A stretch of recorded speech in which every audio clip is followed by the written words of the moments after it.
The night was silent, the kind of silence that made even the trees seem to hold their breath. James was sitting on the porch of his small wooden cabin, the old rocking chair creaking beneath his weight. He lived far away from the noise of the city, hidden deep within the forest.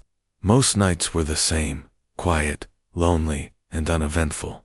But that night, something strange happened at first. It was only a faint light in the sky. James thought it was a shooting star, a streak of fire carving across the heavens. He even smiled a little, ready to make a wish, like he used to as a boy. But then the light grew brighter, larger, and faster. It wasn't just a star falling, it was something far heavier, far more alive. The sky roared with thunder, though. There were no clouds, and the ground trembled beneath his boots. A crash echoed through the forest, the sound so sharp it rattled his chest. Birds exploded from the trees in panic, and the smell of burning metal filled the air. James stood frozen. For a moment, heart hammering. His first thought was a plane crash. Maybe some poor pilot had gone down. He grabbed his flashlight and sprinted into the woods. Branches whipped against his face. Roots caught at his boots, but he didn't stop. The glow in the distance guided him, a strange bluish fire lighting up the dark. The deeper he went, the stronger the smell of smoke, and the stranger, the air felt electric, like the air before a storm. Finally, he broke through the trees and stumbled into a clearing. His breath caught in his throat. It wasn't a plain. Before him lay a crater, deep and wide, the earth still steaming from impact. At its center rested something metallic, something alive with pulsing lights. It was like no machine he had ever seen, smooth and curved, glowing faintly as if breathing. Sparks jumped from its surface, and strange symbols ran along its side. Shifting like water, James's flashlight shook in his hand. This was no human craft. Then he saw movement. From the broken hull crawled a figure, tall, slender, and unlike anything he had ever imagined. The figure's skin shimmered faintly, not pale, not dark, but something in between, like silver touched with starlight. Her hair flowed around her shoulders, white as snow, and her eyes glowed faintly even in the smoke. But she was bleeding. Thick blue liquid oozed from her side, staining the dirt as she tried to stand. James froze. His mind screamed at him to run, to turn back, to pretend none of this was real, but his heart wouldn't let him move. She looked fragile. She looked like she was fighting just to breathe. The figure stumbled forward, her knees giving out, and collapsed in the dirt. Her voice was weak, broken, but clear enough to reach him. "Please, help me." James's breath hitched. The voice wasn't mechanical, wasn't alien in its tone. It was soft, desperate, human-like in its plea. He stepped closer, his boots crunching against the scorched earth. I don't understand. What are you?" The figure turned her head toward him, her glowing eyes locked onto his, filled with pain but also something else, hope. She whispered again, her words trembling as if each one cost her strength. "I am Princess Kalira of Vathor." She coughed, her blood staining her lips. "And only a human can save me." James stood in shock. His mind spun with questions. Princess Vathor, only a human. None of it made sense. He was just James, a mechanic, a man who fixed engines and lived alone in the woods. What could he possibly do for someone like her? But then he looked at her again, the way her body trembled, the way her eyes begged him not to leave. She wasn't asking him as a mechanic. She wasn't asking him as a hero. She was asking him simply as a human being. James swallowed hard, his fear mixing with something heavier. Responsibility. He couldn't walk away, not now. And so, as the forest burned faintly around them, James dropped to his knees beside the injured alien princess. He pressed his jacket against her wound, his hands shaking, his heart racing. He didn't know how, he didn't know why, but he knew one thing: her life was now in his hands. James carried the wounded figure in his arms, his heart pounding with every step. She was lighter than she looked, fragile in a way that made him feel as if she could break at any moment. Her skin was warm but strange to the touch, like silk, woven with light. He pushed through the forest, branches scraping his arms, until at last his cabin came into view. He kicked the door open with his boot and laid her gently on the old couch by the fireplace. His small home suddenly felt too ordinary, too human, for a being like her. The flickering lantern light revealed her more clearly now. Her face was delicate, almost regal, with high cheekbones and lips that trembled with each shallow breath. James hurried to fetch a basin of water and a clean towel. His hands shook as he knelt beside her. "Stay awake," he whispered though. He wasn't sure if she understood. "Don't close your eyes." Her glowing eyes flickered open, weak but steady. She stared at him for a long moment, as if studying his every movement, as if deciding whether to trust him. Then she spoke again, her voice soft, almost melodic. "You are human." James froze. The words sounded different in her mouth, heavier, like it carried meaning far beyond what he knew. "Yes," he said, his voice unsteady. "And you're not." Her lips curved faintly, though it was more a shadow of a smile than a real one. "I am Princess Kalira, heir of Vaitha." She coughed, a shiver running through her body. Blue blood stained her gown, dripping down her side. "But my people cannot save me. Only your kind can." James pressed the towel against her wound, trying to stop the bleeding. "Why me? I'm no doctor. I don't even know what I'm doing." Her hand, delicate and glowing faintly at the fingertips, reached for his wrist. She held it weakly, but her touch was steady enough to keep him from pulling away. "Your hands, they carry what mine cannot. Humanity carries a spark that heals what my kind rejects. Without you, I will die." James's throat tightened. He had lived his whole life as an ordinary man, invisible to the world. But here was a princess from the stars, looking at him as though he was the only person who mattered. He swallowed hard. "Then I'll try. I don't know how, but I'll try." The fire crackled as silence filled the cabin. James worked slowly, cleaning her wound, wrapping it with strips of torn cloth. Each time he touched her, her skin shimmered faintly, and the blue glow beneath her flesh pulsed brighter. He didn't understand it, but he could feel that something was happening. Something beyond human medicine. Her breathing grew steadier, though pain still etched her face. She looked at him again, her voice barely a whisper. "Why do you help me? You could run. You could leave me to fade." James sat back on his heels, wiping sweat from his brow. He thought of how lonely his life had been, how empty the days felt, one blending into another. He had no family left, no one waiting for him, nothing to lose. But when he saw her lying in that crater, fragile and broken, he couldn't turn away, because, he said quietly, "You asked me, and no one should die alone." Her eyes glistened, faintly, a strange mix of sorrow and gratitude. For a moment, she didn't look like a princess, or an alien, or anything beyond human understanding. She looked simply like someone who was afraid, someone who needed kindness. James adjusted the blanket over her shoulders, the weight of responsibility pressing down on him. He didn't know what danger might follow her here, didn't know if helping her would cost him his life, but when her hand brushed against his, he knew one thing for certain. He wasn't alone anymore. The night outside was still burning faintly from the crash, the forest heavy with smoke, but inside the small cabin, a strange bond had begun between a mechanic who thought himself ordinary and a princess who believed only he could save her. For James, the world had always been small. Tonight, it had become infinite, and for Princess Kalira, who had fallen from the stars, hope had taken the shape of a human. The cabin was quiet, except for the sound of the fire crackling in the hearth.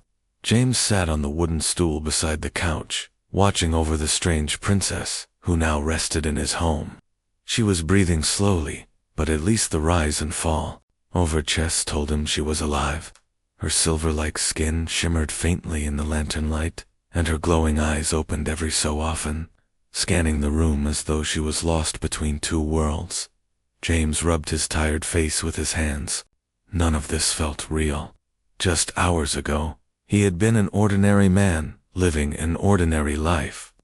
Now, an alien princess from some faraway empire was lying in his cabin, claiming only he could heal her. His mind was full of questions, but the biggest one haunted him the most. Why him? Kalira stirred and winced as she tried to sit up. James quickly moved to her side, gently pressing his hand against her shoulder. No, don't move. You're hurt.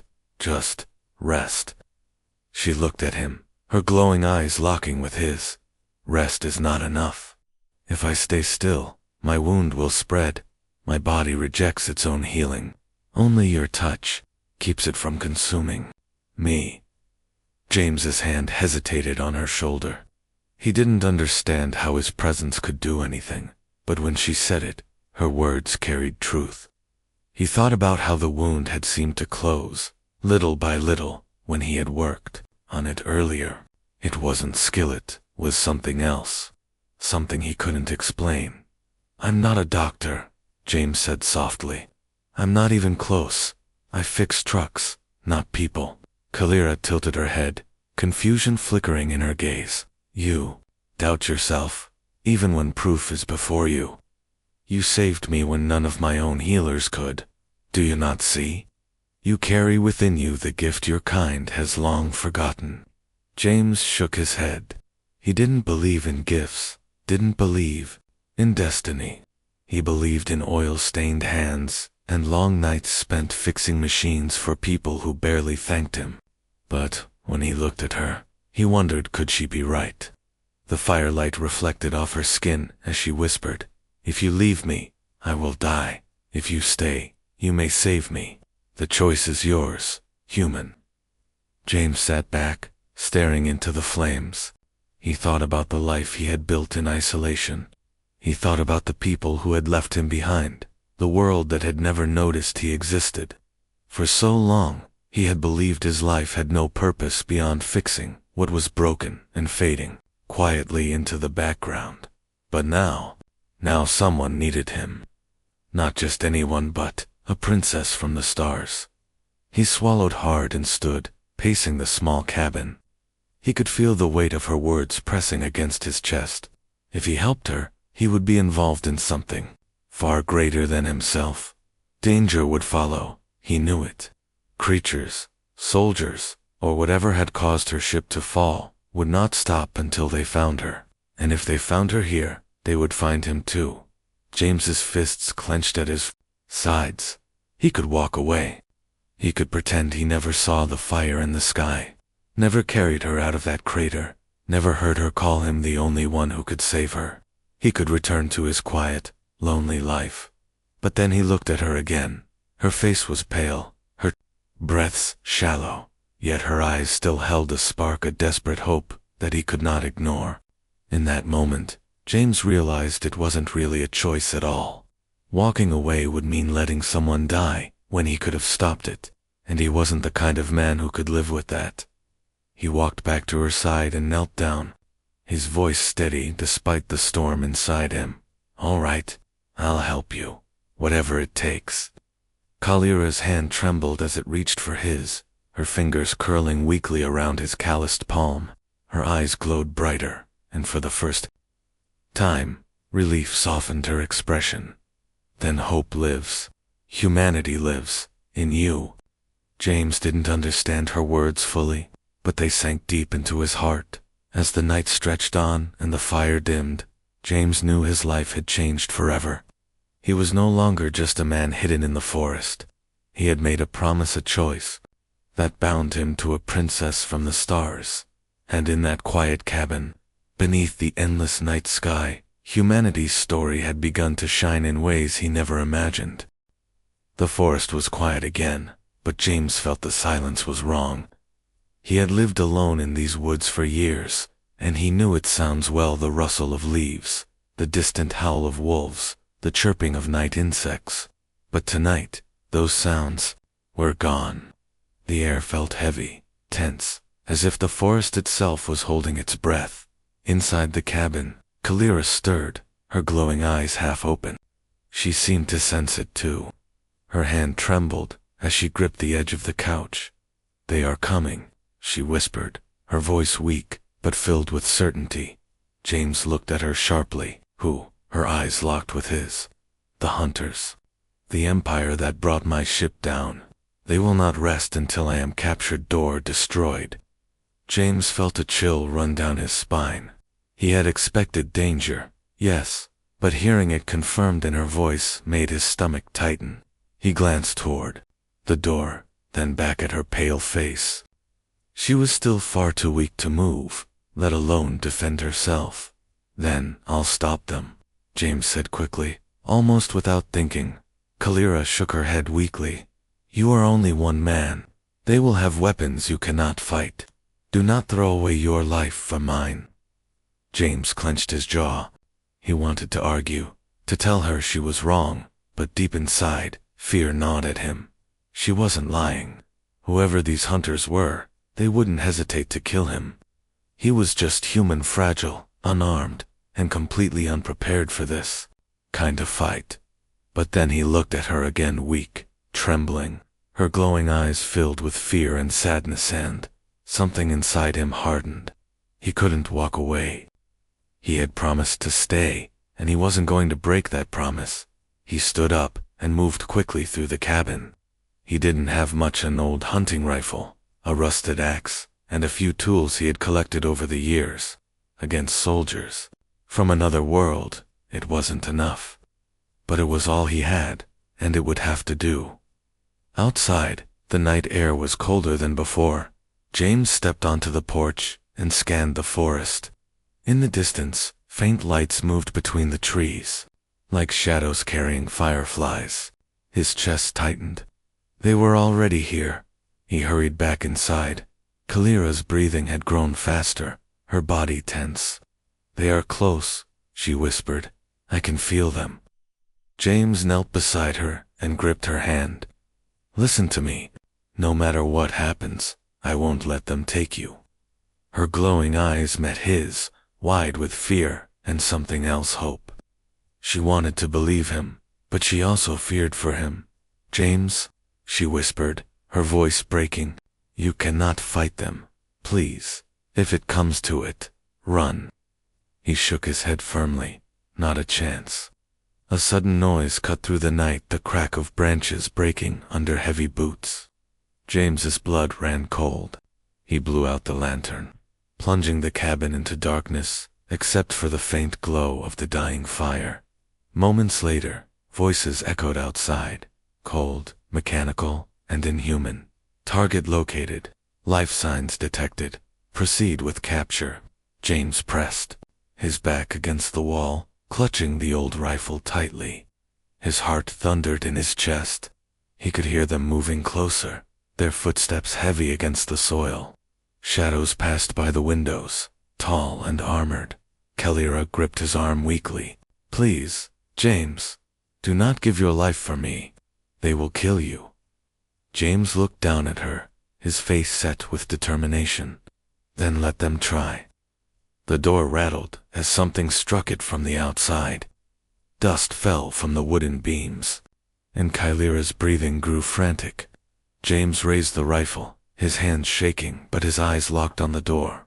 The silence stretched for only a heartbeat before the door exploded inward, splinters flying. Figures stepped through, towering soldiers clad in black armor, their glowing visors scanning the room. Their weapons hummed with energy, far beyond anything James had ever seen. One of them pointed at the couch where Kalira lay. His voice was cold, like metal grinding against stone. "Princess Kalira, you are ordered to surrender. Resist, and both you and the human will be destroyed." Kalira's eyes widened in horror, but James moved before she could speak. He stepped in front of her, his rifle raised, though he knew it was nothing compared to their weapons. His voice, however, was steady, carrying every ounce of defiance in his heart. "If you want her," James said, his eyes blazing. "You'll have to go through me." The soldiers froze for a moment, almost surprised by his words. A single human, standing against them without fear. And in that fragile cabin, deep in the silent forest, the battle for the princess and for humanity was about to begin. The air inside the cabin grew heavy as the soldiers advanced. Their armored boots cracked the wooden floorboards, their glowing visors sweeping across the room. James tightened his grip on the rifle. His hands trembled, but his eyes stayed fixed on them. Behind him, Kalira's weak breathing filled the silence, reminding him why he stood there. "Step aside, human," one soldier commanded, his voice cold and metallic. "She does not belong to you. You cannot protect her." James's heart pounded so hard, he thought it might burst, but he lifted his rifle higher. "I'm not letting you touch her." The soldier tilted his head, almost amused. "You are fragile, weak. A single shot will end you." James forced a grim smile. "Maybe, but you'll have to try first." For a moment, the room was silent, only the fire crackling faintly in the corner. Then everything exploded into motion. James fired his rifle, the sound deafening inside the small cabin. The bullet struck the nearest soldier in the chest. The armor sparked, staggering him backward, but it wasn't enough to bring him down. The others raised their glowing weapons, beams of light cutting through the air. James dove to the side, rolling behind the heavy wooden table. Energy bolts tore into the walls, shattering wood and filling the cabin with smoke. Kalira cried out, her hand reaching for him, but James shouted back, "Stay down." His mind raced. He couldn't match their weapons, but he knew his home. Every corner, every weak floorboard, and hidden tool. If he was going to survive, he had to use that. He grabbed a wrench from the shelf and hurled it at the lantern above. The soldiers. The glass shattered, spilling flames across the floor. The sudden burst of fire forced the soldiers to step back. James used the distraction to load another shot and fire again. This time he aimed lower at the soldier's knee. Joints. The bullet hit true, and with a crack of sparks, one of the armored figures collapsed to the ground. James's breath came fast, fear clawing at him, but adrenaline pushed him forward. He grabbed the axe from beside the fireplace and charged. The nearest soldier swung his glowing weapon, but James ducked under it and slammed the axe into the back of the soldier's knee. Sparks flew, and the towering figure fell with a metallic crash. The others roared, their weapons humming louder. James ducked behind the couch, shielding Kalira with his body as beams of energy sliced past them. The air smelled of smoke, fire, and burning metal. Kalira gripped his arm weakly, her glowing eyes wide with fear. "You cannot win this fight. They are too strong." James met her gaze, his chest heaving. "Maybe, but I'm not giving up. Not while you're still here." Something flickered in her eyes, then hope, fierce and bright despite her weakness. She placed her trembling hand over his, and for a moment he felt a strange warmth flow through him. It was as if her strength, her very essence, had passed into him. His fear dulled, replaced by determination. James stood again, his body aching, but his will unbroken. He grabbed a heavy iron rod from the fireplace and swung it with all his strength at the soldier who charged him. The impact rang like a bell, denting the helmet and knocking the figure off balance. James shoved with everything he had, sending the soldier crashing into the burning wall. Flames engulfed the armor, and the soldier collapsed in a shower of sparks. The last two soldiers hesitated, their glowing visors locked on the human who refused to die. They had expected weakness, surrender. Instead, they found defiance. James pointed the rifle at them, his voice hoarse but steady. "Leave, now, or I swear, you'll regret ever stepping foot here." For a long moment, the soldiers didn't move. Then one stepped back, his weapon lowering slightly. They exchanged a silent signal, then retreated out the shattered doorway, disappearing into the smoke-filled night. The cabin was left in ruins, walls scorched, furniture broken, the air heavy with smoke. James lowered the rifle at last, his arms shaking from exhaustion. He turned back to Kalira. She was staring at him with wide, glowing eyes, her expression a mixture of disbelief and awe. "You faced them," she whispered, "a human against the soldiers of the Empire, and you did not fall." James gave a tired smile, wiping sweat from his brow. "Guess we're harder to kill than we look." Kalira reached for his hand, her voice trembling but strong. "You are more than they believe, more than even you believe." James sank onto the floor beside her, exhaustion finally catching up with him. The cabin burned softly around them, but for now, the danger had passed, and in that moment, James realized the truth. Humanity wasn't weak, not when it chose to fight. The first light of dawn filtered through the broken windows of James's cabin. Smoke and the faint scent of burned wood still hung in the air, but the forest beyond seemed calm once more. The attack was over, the alien soldiers gone, and James finally allowed himself to breathe. His body ached, his muscles trembled, but he was alive, and beside him, so was Kalira. She sat up slowly, her glowing eyes scanning the ruined cabin.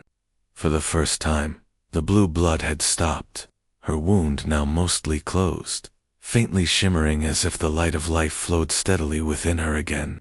She looked at James, and the faintest hint of a smile appeared on her delicate lips. "You did it?" she whispered, her voice trembling. "You saved me. And yourself." James shook his head, still catching his breath. "I didn't save myself. I didn't let them take you." Kalira's eyes glistened as she reached out, her hand brushing against his. "No, human, you are more than you know. Tonight, the galaxy has seen what humanity is capable of, not in weapons or ships, but in spirit, in courage, in the will to protect life, even when all seems lost." James swallowed, feeling a lump rise in his throat. He had always thought of himself as ordinary, invisible, weak even, but hearing her words, seeing her alive and trusting him, something shifted inside him. Maybe humanity wasn't small. Maybe it had always been capable of things no one expected. He looked out at the forest, the early morning light spilling between the trees, and realized something else. He wasn't just protecting a princess. He was protecting hope. Hope that the universe would notice humans not as fragile creatures, but as a species that refused to give up, even in the face of impossible odds. Kalira leaned back, her hand still holding his. "You saved me when no one else could. My healers, my guards, they failed, but you succeeded because you are human." James gave a tired laugh. "I guess humans are full of surprises." Her eyes shone brighter, and she whispered, "Not just surprises, strength, determination, compassion. Even when it feels small, even when it feels like nothing, humans carry a light that no empire can snuff out."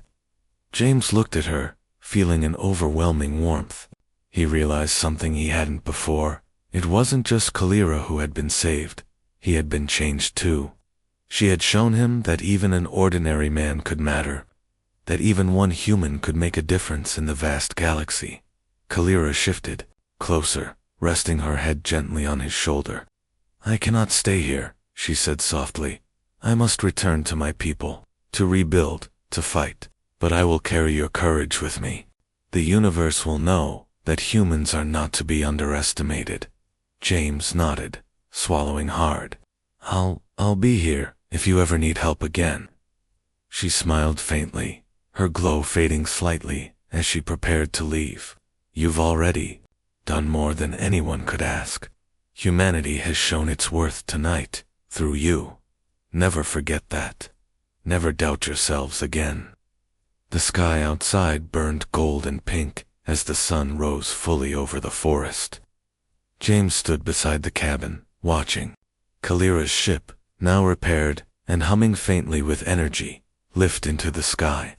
She looked down once, her eyes meeting his one last time, filled with gratitude, trust, and something deeper, a recognition of his courage and humanity.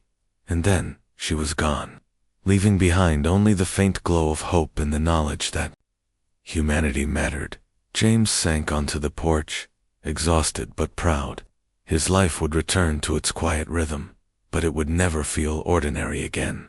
He had faced beings from the stars, healed a princess, and stood against an empire as a single human being in that quiet morning. James realized the truth of what Kalira had said. Humanity's strength was not in weapons, ships, or numbers.